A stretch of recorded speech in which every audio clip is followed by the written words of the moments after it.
Hello, my dears. It's Grandma Lily here, so glad you've stopped by. You know, the older we get, the more we realize it's the small things that shape our lives. Today, I want to talk about something we often overlook: tiny habits that sneak in with age. They seem harmless until one day they quietly start stealing our joy, our health, even our connection with others. I've seen it happen. Some folks thrive with love and laughter. Others slowly fade into loneliness, not from anything dramatic, just from little habits they never noticed. So today, let's gently uncover 12 small habits that could be doing us more harm than we think, and how we can lovingly turn things around. Habit number 7, it's a heartbreaker. Don't miss it.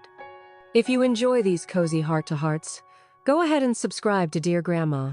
It's our little corner of care, wisdom, and togetherness.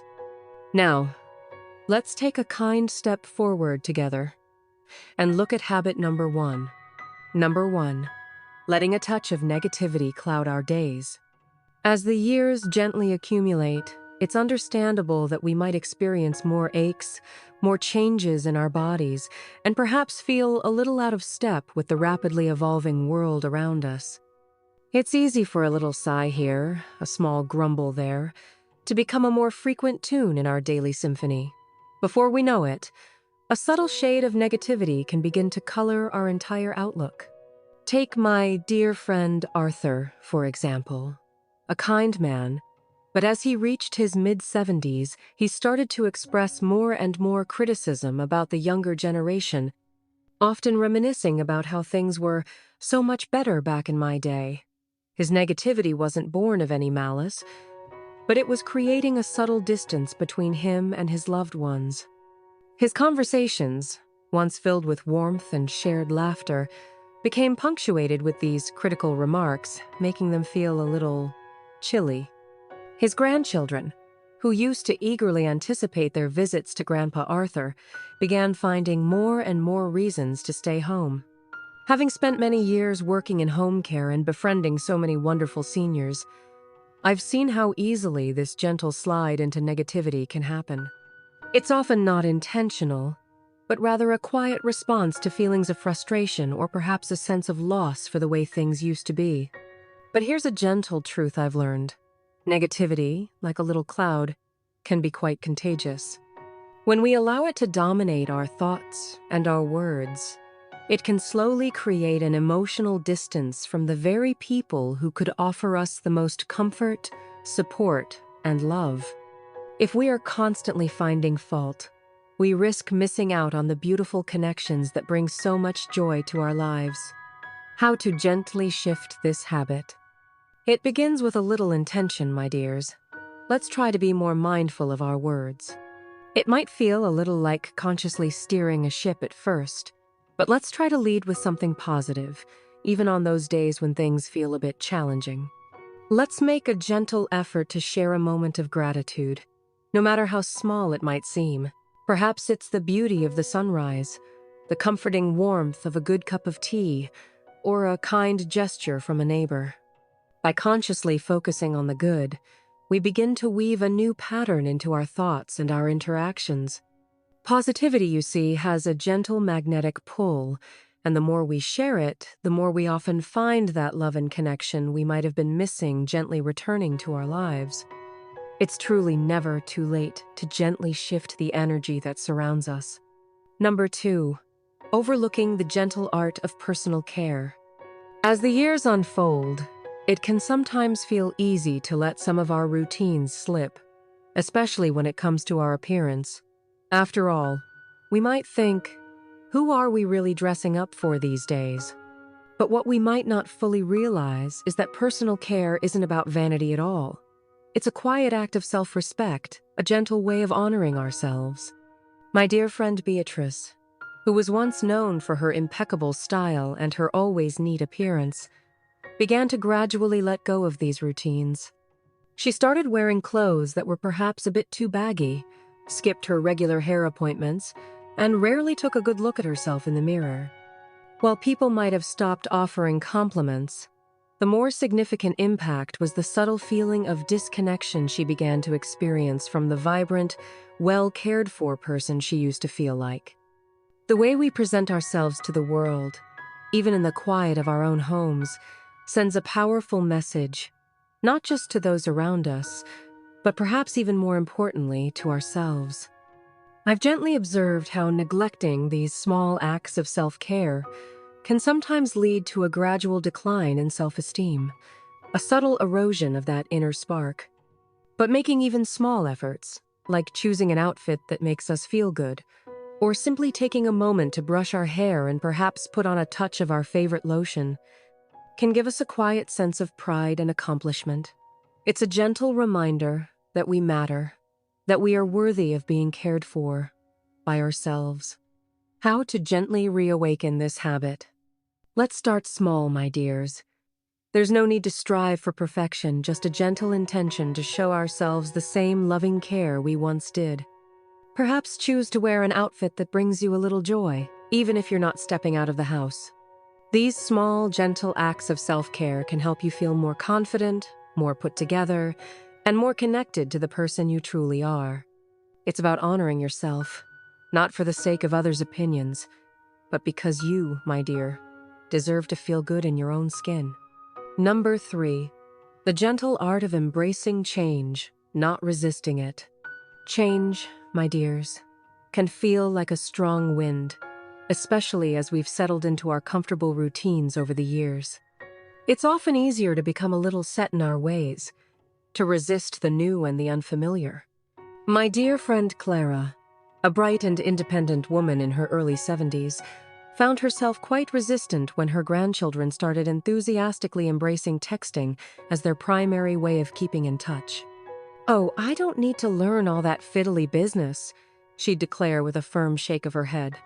But what she didn't quite realize was that this gentle resistance was slowly, almost imperceptibly, creating a little wall between her and her beloved family.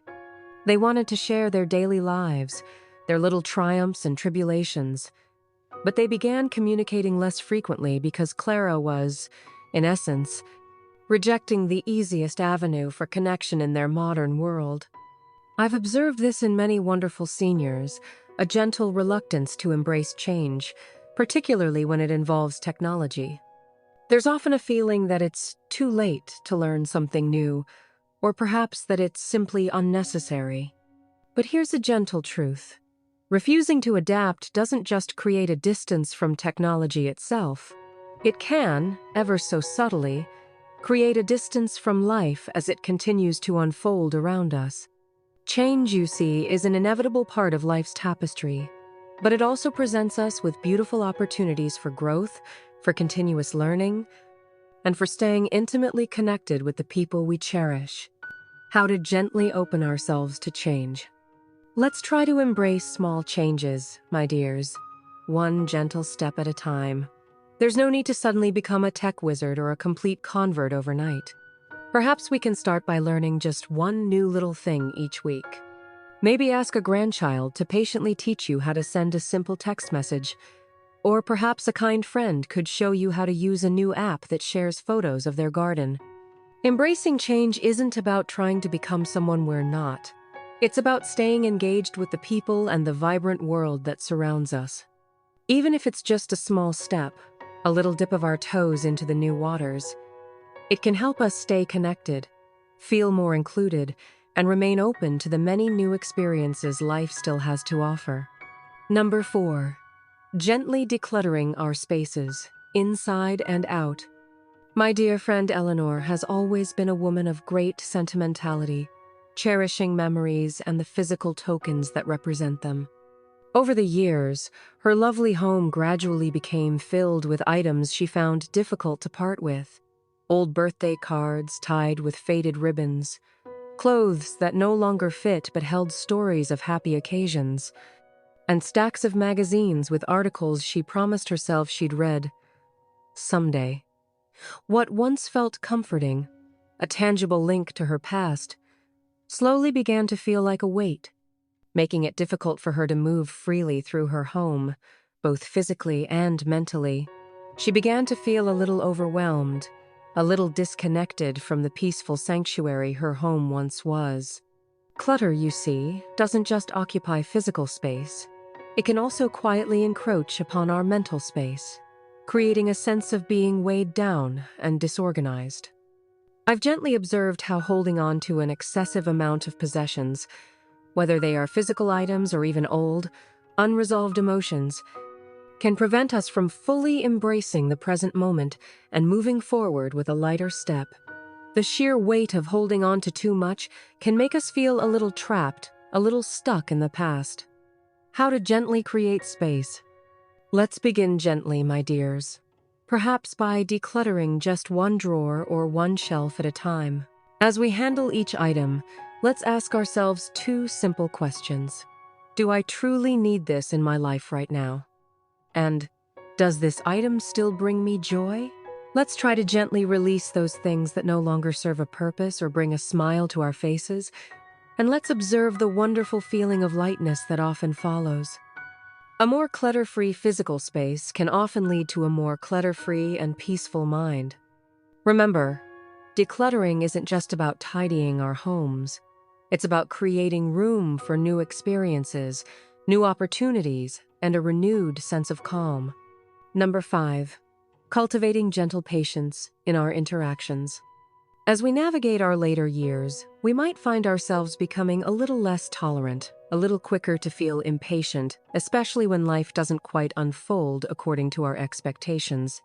My dear friend Samuel, a man known throughout his life for his calm and patient demeanor, found himself, in his late 70s, snapping at people more frequently. One day, at the local bakery, he became quite irritated with a young server who was taking a little longer than he deemed necessary to prepare his order. Afterwards, a wave of guilt washed over him. He saw the fleeting look of hurt on the young man's face, and Samuel realized that his fleeting frustration had gotten the better of him, leaving him feeling rather ashamed. Impatience, you see, often arises from a feeling of a subtle loss of control. The world around us seems to move at an ever-increasing pace, and it's easy to feel a little frustrated when things don't align with our own rhythm. But impatience doesn't just affect those around us. It also takes a toll on our own inner peace. It can elevate our stress levels and create unnecessary distance in our relationships. How to gently nurture patience. The next time you feel that familiar stirring of frustration, my dears, let's try to take a deep, calming breath before we react. Let's pause for a moment, gently shift our perspective, and remind ourselves that the person we might be feeling impatient with is likely doing their best in that moment. Let's consciously choose a gentle response of patience over a sharp reaction of irritation. A little kindness and understanding can go such a long way in nurturing our relationships and reducing our own inner turmoil. Remember, patience isn't about expecting perfection from others or from life. It's about extending a little grace and understanding, both to the world around us and to ourselves. Number 6. The gentle art of listening more than we speak. My dear friend Vivian has always been a wonderful storyteller. Her conversations filled with fascinating anecdotes and insightful observations gathered over a rich life. However, as the years passed, I gently noticed that her storytelling began to subtly dominate her conversations. Her daughter, Carol, who always cherished their talks, finally shared with a gentle hesitancy, "Mom, sometimes I feel like I don't really get a chance to share what's going on in my life. It feels like it's always about your stories." Vivian, a woman of great self-awareness, realized with a little pang that in her desire to share her wisdom and experiences, she had inadvertently stopped truly listening to the hearts and lives of the people she cared about most. As seniors, with our wealth of experiences and accumulated knowledge, it can sometimes feel natural to want to share what we've learned. But the gentle truth is, the most enriching and meaningful conversations are often those where we actively listen as much, if not more, than we speak. I've gently observed how some seniors can inadvertently create a sense of isolation by talking too much and not providing enough space for others to share their own thoughts and feelings. Active listening, you see, is one of the most powerful tools we have for fostering genuine connection and understanding. How to gently cultivate the art of listening. Let's make a conscious effort, my dears, to listen more intently than we speak. When someone shares something with us, let's offer them our full attention, both with our ears and with our hearts. Instead of simply waiting for our turn to interject with our own stories or opinions, let's try asking open-ended questions that encourage them to elaborate.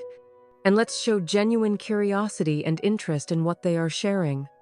You might be wonderfully surprised at how much more fulfilling and enriching your conversations can become when you generously give others the space to truly share their inner world. Number 7. The gentle strength in asking for help, not pushing it away. My dear friend Sylvia has always been the epitome of fierce independence.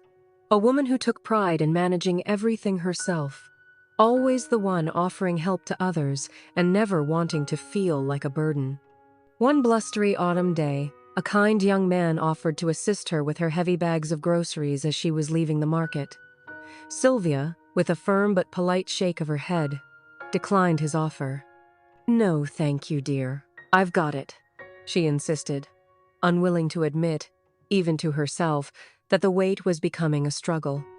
As she wrestled with the heavy load, her arms trembling slightly, she realized with a little pang that her strong sense of pride was inadvertently pushing away the very connections and acts of kindness that could make her daily life a little easier. Her reluctance to accept help, she slowly began to understand, was actually contributing to a subtle feeling of loneliness. While independence is a valuable quality, my dears, there is also incredible strength and grace in knowing when to accept a helping hand. I've gently guided many wonderful seniors who, out of a deep-seated sense of pride or a gentle fear of imposing, often refuse assistance when it is genuinely offered. But here's a gentle truth. By consistently not accepting help, we might inadvertently be preventing deeper connections and opportunities for kindness to flow into our lives. Asking for help, when needed, is not a sign of weakness, but rather a beautiful way of fostering relationships and allowing others the joy of caring for us. It's a gentle reminder that we are all interconnected and that we don't have to navigate every challenge entirely on our own. How to gently open ourselves to receiving. The next time someone kindly offers their assistance, my dears, perhaps we can try responding with a gentle, "Yes, thank you so much." Let's allow ourselves to be a little vulnerable, to accept the kindness offered. When we accept help, we are not just receiving a practical favor. We are also creating a beautiful opportunity for connection and for the gentle exchange of care. Letting others lend a hand does not diminish our strength or our worth. Rather, it beautifully demonstrates our ability to embrace community and allow the natural flow of giving and receiving. Remember, my dears, you don't always have to carry the load entirely on your own. Number 8. Finding gentle joy in the present, not just saving for a distant future. My dear friend Walter has always been a remarkably prudent man, exceptionally careful with his finances. He's always been diligently saving, meticulously clipping coupons, and thoughtfully avoiding any unnecessary expenditures. But when his dear niece, Emily, enthusiastically invited him on a weekend getaway to the coast, a place he had always spoken fondly of, Walter hesitated. "Oh, I don't know, Emily," he'd said with a furrowed brow. "What if there's an unexpected expense? What if I regret spending the money?" He had, over the years, diligently saved a comfortable nest egg, but he had rarely allowed himself to truly enjoy the fruits of his careful labor. Eventually, with Emily's gentle encouragement, Walter realized that life is about finding a delicate balance, and that thoughtfully preparing for the future shouldn't mean missing out on the gentle joys and experiences of the present. I've met so many wonderful seniors who have diligently focused on saving for that proverbial rainy day, but have inadvertently postponed truly savoring the sunshine of the present. While financial prudence is indeed important and responsible, Life, in its beautiful entirety, isn't solely about accumulating savings. It's also about truly living, about experiencing the richness it has to offer. Experiences like a weekend getaway with loved ones, a leisurely afternoon spent pursuing a beloved hobby, or simply savoring a special meal at a cozy restaurant can bring a long-lasting happiness and create cherished memories that are often worth far more than any amount of money carefully saved. These are the moments that weave the vibrant threads into the tapestry of our lives, memories that will stay with us long after material possessions have faded. How to gently embrace present joys. Let's give ourselves gentle permission, my dears, to enjoy the present moment. Perhaps we can thoughtfully set aside a portion of our savings specifically for experiences that bring us genuine joy. Whether it's that weekend getaway you've always dreamed of, a delightful dinner with cherished friends, or simply trying a new activity that sparks your interest. Investing in experiences often brings a profound and lasting happiness and meaning to our lives. Let's not wait for that elusive right time. Often, the most perfect time is now. Let's allow ourselves to gently savor the moments that make life truly rich and fulfilling. Number 9. Cultivating gentle understanding with younger generations. My dear friend Helen has always had a deep and loving connection with her grandson, Noah, and she genuinely enjoyed hearing about his life and his interests. But recently, their conversations had begun to feel a little strained, a subtle distance growing between them. One afternoon, when Noah excitedly shared his enthusiasm for a new video game he was thoroughly enjoying, Helen, without intending any harm, gently dismissed it, saying, "Oh, in my day, we didn't need all these screens. We spent so much more time outdoors, using our imaginations."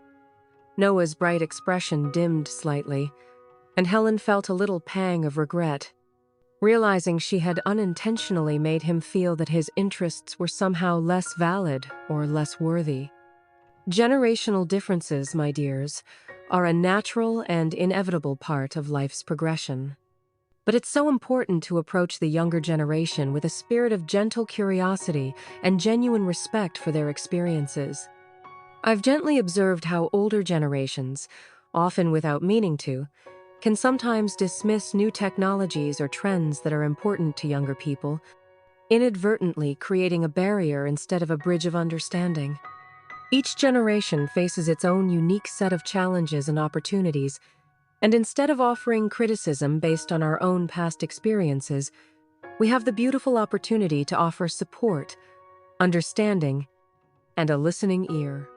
How to gently build bridges of understanding. Let's approach younger generations with a spirit of gentle curiosity rather than judgment. Instead of beginning a sentence with, "In my day, we did things so differently," perhaps we can try asking open-ended questions about their experiences.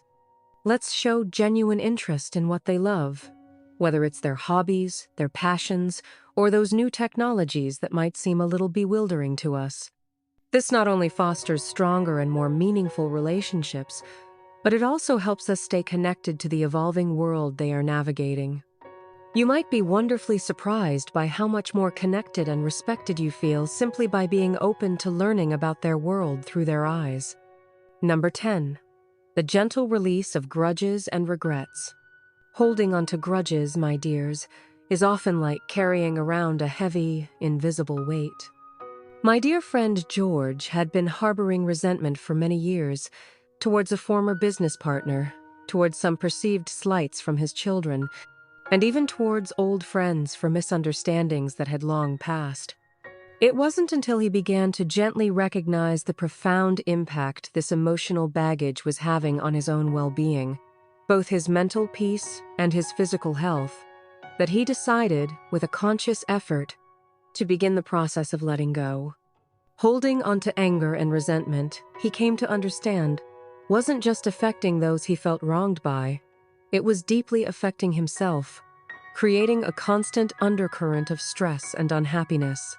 I've gently witnessed firsthand how carrying unresolved grudges can deeply impact a person's mental and physical health. The constant emotional weight of anger and resentment can elevate stress levels, disrupt sleep patterns, and even weaken the body's natural immune system.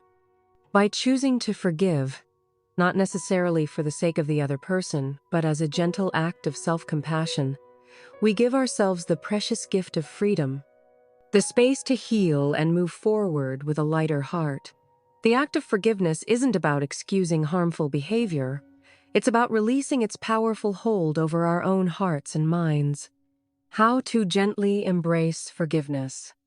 Let's begin by considering forgiveness, my dears, not as an act for the person who might have caused us pain, but as a profound act of kindness towards our own peace of mind. Let's gently try to release the heavy emotional baggage we might have been carrying for far too long.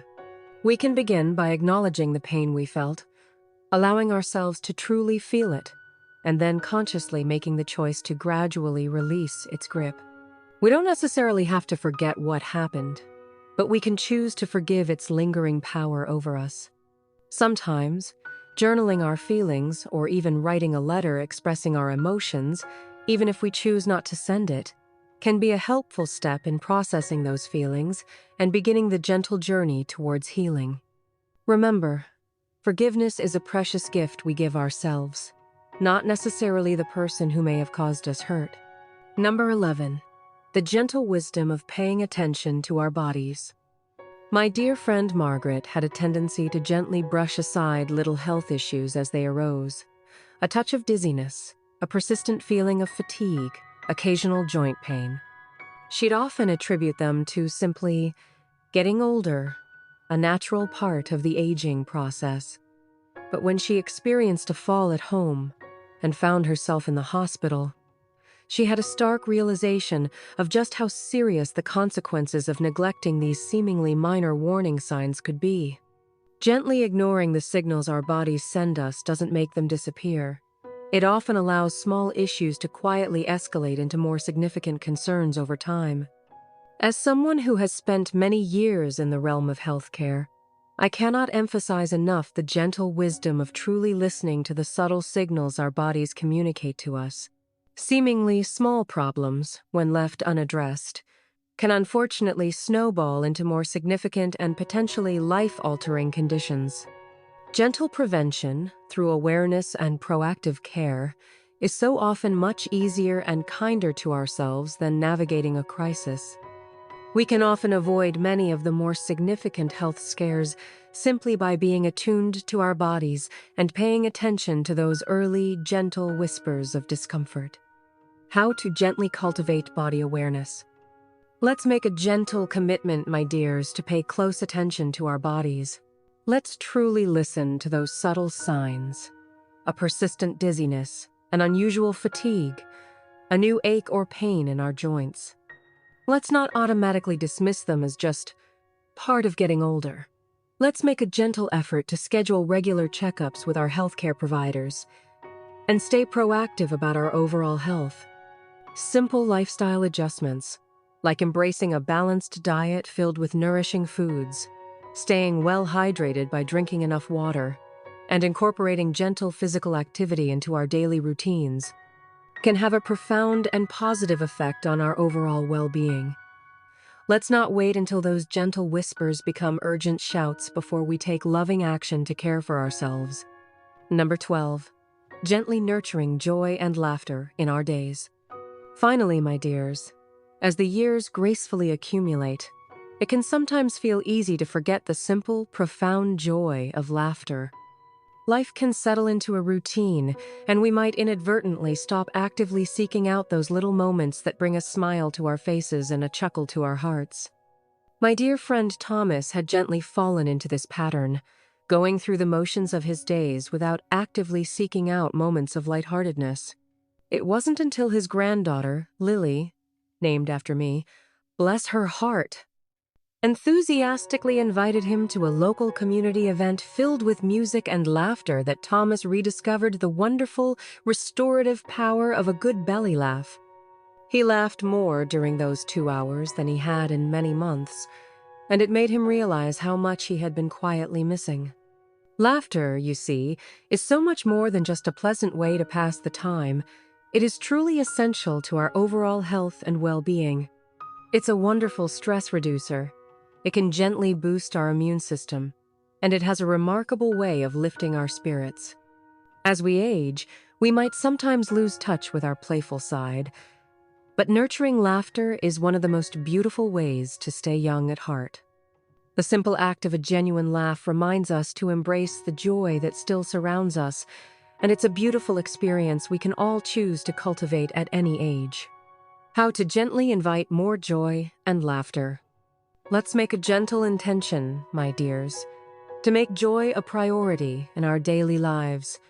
Let's actively seek out opportunities for laughter, even if it's something as simple as watching a funny movie, sharing a playful conversation with a loved one, or finding the humor in those little everyday moments that might otherwise feel mundane.